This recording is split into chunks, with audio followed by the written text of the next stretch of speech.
بیاین با من میز تحریرم رو آنباکس کنیم و کتابا و وسیله هامو بچینیم.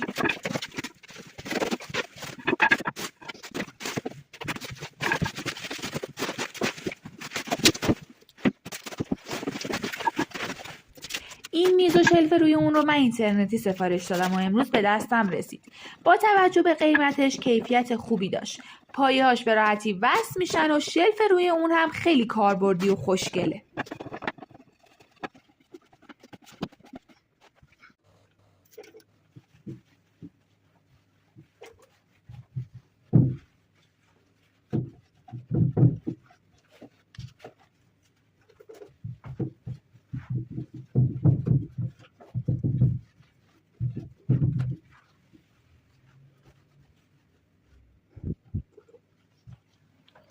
من خودم 3 تا از این لامپ‌های چسبی خریدم و به داخل شلف وصل کردم.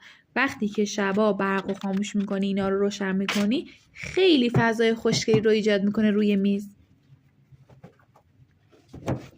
خودم خیلی دوست داشتم یه میز تحریر داشته باشم و یه قفسه کتاب داشته باشم که بتونم مرتب کتابامو داخلش بچینم و لزومی نداشته باشه هی دنبال کتابام بگردم داخل کمدام.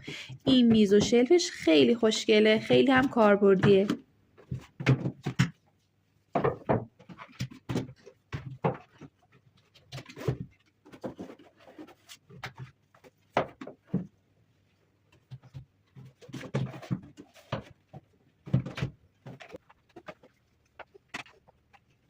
همونطور که میبینید به اضافه کتابام کلی هم جا داره واسه وسیله‌های دیگم که میتونه میز تحریرتون رو خیلی خوشگل بکنه.